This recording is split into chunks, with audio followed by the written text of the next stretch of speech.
Assalamualaikum warahmatullahi wabarakatuh. Perkenalkan, nama saya Muhammad Irfanuddin Nur dari Hukum Keluarga Islam kelas B. Pada kesempatan kali ini saya ingin menjelaskan mengenai sejarah peradilan Islam dari zaman pra-Islam hingga zaman Turki Utsmani.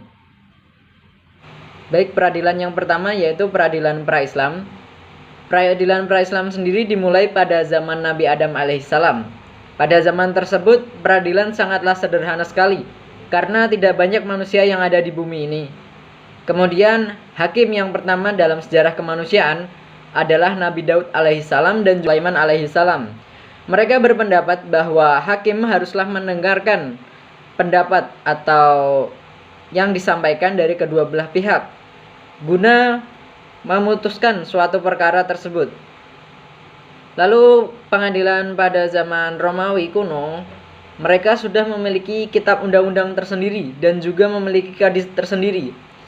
Jadi kurang lebih peradilan pada zaman tersebut sudah mulai membaik daripada peradilan pada zaman sebelumnya. Nah, seorang hakim haruslah orang yang cerdas dan orang yang bijak.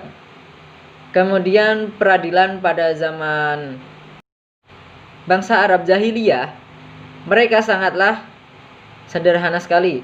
Tetapi walaupun seperti itu, bangsa Arab sudah memiliki badan ihtisan atau badan hukum, dan juga mereka menggunakan paranormal atau juga undian. Kemudian peradilan pada masa Rasulullah Shallallahu Alaihi Wasallam terbagi menjadi dua, yaitu periode Mekah, di mana periode penanaman akhlak, pembuatan hukum Islam, dan lain sebagainya. Kemudian yang kedua adalah periode Madinah, di mana periode pemaparan masyarakat. Nah, pada zaman Rasulullah sendiri, yang pertama kali menjadi hakim ialah Rasulullah sendiri atas perintah Allah Subhanahu wa taala.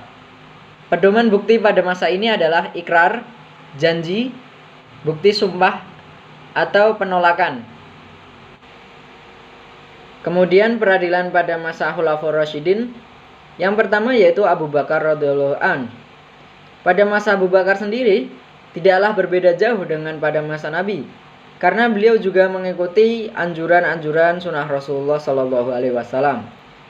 Dan ketika ada suatu riwayat mengatakan bahwa Abu Bakar menyerahkan urusan peradilan kepada Umar selama 2 tahun. Selanjutnya pada masa Umar bin Khattab, peradilan mulai berkembang, di mana kekuasaan yudikatif dengan kekuasaan eksekutif mulailah dipisahkan. Umar mengangkat seorang hakim guna menyelesaikan suatu perkara di wilayah hakim tersebut. Abu Musa al-Asy'ari diberikan perintah oleh Umar untuk menyusun kitab Risalah Al-Qada, di mana di dalamnya tertuang berbagai macam persoalan atau pokok-pokok penyelesaian dalam menyelesaikan suatu perkara.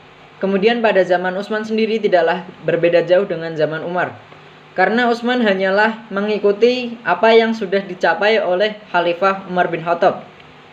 Berbedanya hanyalah pada zaman Utsman sendiri, peradilan mulai dipisahkan, tidak di masjid lagi tetapi memiliki bangunan tersendiri. Lalu kemudian peradilan pada masa Ali, beliau juga mengikuti khalifah-khalifah sebelumnya. Hanya sedikit berbeda ketika zaman Ali sendiri banyak pergantian jabatan. Kemudian peradilan pada masa Bani Umayyah. Pada masa Bani Umayyah berbeda dengan pada zaman dahulu. Pada zaman dahulu pemerintahan terdiri dari khalifah yang dipilih oleh rakyat atau dimusyawarahkan. Tetapi pada zaman Bani Umayyah sendiri, pemerintahan dilakukan monarki, yaitu kerajaan turun-temurun. Nah, pada saat itu peradilan sendiri selalu dipengaruhi oleh penguasa. Hakim memutuskan suatu perkara menurut hasil ijma'-nya sendiri. Tidak terdapat dalam hal-hal ijma' atau nasnya. Bentuk peradilannya sendiri ada 3, yaitu Al-Qada, Al-Hizbah, dan Al-Mazdalim. Kemudian peradilan pada zaman Abbasiyah. Pada zaman Abbasiyah ini peradilan memiliki organisasi 4 kelompok, yaitu Iwan Qadi Al-Qudat, ibu kota; Qudah Al-Akali, provinsi; Qudah Al-Amsar, yaitu Al-Qada dan Al-Fushah, kabupaten atau kota. Dan yang terakhir, Al-Sultah Al-Qadaiyah, ibu kota dan kota-kota. Kemudian peradilan pada zaman ini terbagi menjadi 3 kelompok.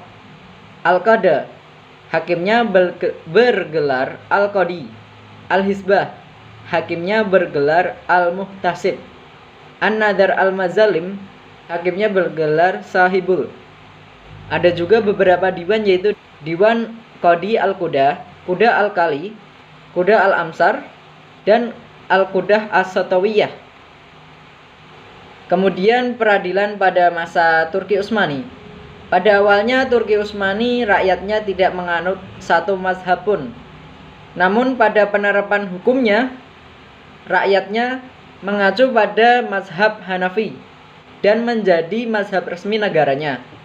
Nah, pada masa Turki Utsmani sendiri terdapat kodifikasi hukum perdata, yaitu awalnya yang pertama mengadopsi hukum barat, kemudian majalah Al-Ahkam Al-Adliyah.